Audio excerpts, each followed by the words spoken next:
নির্বাচনের দিন যতই ঘনিয়ে আসছে, প্রতিদ্বন্দ্বী দলগুলোর মধ্যে ততই বাড়ছে পাল্টাপাল্টি অভিযোগ। কখনো পোস্টাল ব্যালট, আচরণবিধি কিংবা প্রচারণা সহ নানা বিষয়ে চলছে বিপরীত মন্তব্য। এমন বাস্তবতায় দুপুরে প্রধান নির্বাচন কমিশনারের সাথে সাক্ষাৎ করতে আসেন বিএনপির স্থায়ী কমিটির সদস্য সালাউদ্দিন আহমেদের নেতৃত্বে একটি প্রতিনিধি দল। বৈঠক শেষে তিনি বলেন, পোস্টাল ব্যালট ব্যবস্থাপনার ভুল ভ্রান্তিতে বিএনপি ক্ষতিগ্রস্ত হচ্ছে। এ কার্যক্রমের সাথে জড়িতদের ব্যাপারে নির্বাচন কমিশনের কাছে ব্যাখ্যা চায় দলটি। পোস্টাল ব্যালট যেগুলো প্রবাসীদের জন্য পাঠানো হয়েছে, আমরা বলেছি, আগের মতোই উদ্বেগ প্রকাশ করেছি, এখানে সঠিকভাবে বিবেচনা করা হয় নাই। যারা এই পোস্টাল ব্যালট প্রণয়নের কাজে ছিল এবং প্রেরণের কাজে ছিল বা এগুলোর বিষয়ে যারা দায়িত্বপ্রাপ্ত ছিল, তাদেরকে ব্যাখ্যা দিতে হবে, ইলেকশন কমিশনকে ব্যাখ্যা দিতে হবে। দেশের অভ্যন্তরে পোস্টাল ব্যালটে সব প্রতীক না দিয়ে এলাকাভিত্তিক প্রার্থীর প্রতীক সম্বলিত ব্যালট ব্যবহারের প্রস্তাবের কথাও জানায় বিএনপি। এছাড়া বিভিন্ন দলের নির্বাচনী আচরণবিধি লঙ্ঘনের ব্যাপারেও অবহিত করা হয়েছে বলে জানান সালাউদ্দিন আহমেদ।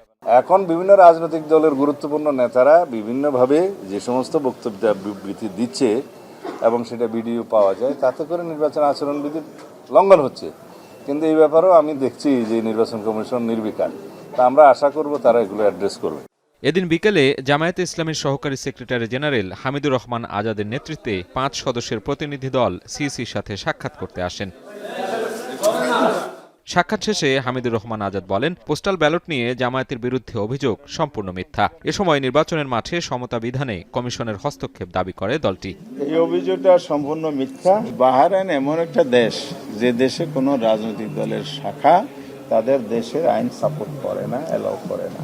যেখানে আমার দলের কমিটি নাই, রাজনৈতিক নেতা হওয়ার তো প্রশ্নই ওঠে না। সে উদুরপিন্দি ভোজের গাড়ি চালানোর কোনো সুযোগ নেই। অভিযোগ করেন, কেউ কেউ ফ্যামিলি কার্ড, কৃষি কার্ডের নাম করে ভোট চাইছে। এতে ভোটাররা বিভ্রান্ত ও প্রতারিত হচ্ছে। এসব বন্ধে কমিশনকে ব্যবস্থা নেওয়ার দাবি জানায় তারা। ফ্যামিলি কার্ড, কৃষি কার্ড, নানা কার্ডের বাহানা দিয়ে ড্যামি কার্ড বানিয়ে ঘরে ঘরে বিলি করা হচ্ছে। এই কার্ড আমরা দিয়ে যাচ্ছি, আমাদের ভোট দিলে তুমি এই ফ্যাসিলিটিগুলো পাবে। আমরা কমিশনকে গতবার এসে কথাগুলো বলেছি, এটা বন্ধ করেন, না করলেও ভোটাররা প্রতারিত হচ্ছে। এদিকে সন্ধ্যায় নির্বাচন কমিশনার আবুল ফজল মোহাম্মদ সানাউল্লাহ বলেন, পোস্টাল ব্যালট নিয়ে কোথাও কোনো অসঙ্গতি ঘটলে কাউকে ছাড় দেওয়া হবে না। কেউ চিহ্নিত হলে তাদের বিরুদ্ধে ক্রিমিনাল চার্জ আনা হবে।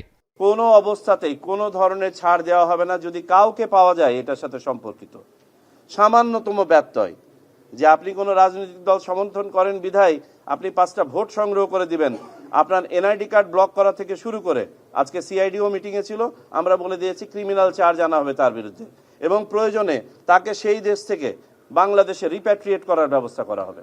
ত্রয়োদশ জাতীয় সংসদ নির্বাচনে রিটার্নিং অফিসারের মনোনয়নপত্র গ্রহণ ও বাতিলের আদেশের বিরুদ্ধে 6ষ্ঠ দিনের শুনানিতে মোট 104টি আপিল নিষ্পত্তি করা হয়। সাজিদ আরাফাত, এখন, ঢাকা। শিয়া বাটার ও ভিটামিন ই সমৃদ্ধ লিলি বিউটি সোপ, তারুণ্যময় উজ্জ্বল ত্বকের জন্য। রিমার্ক,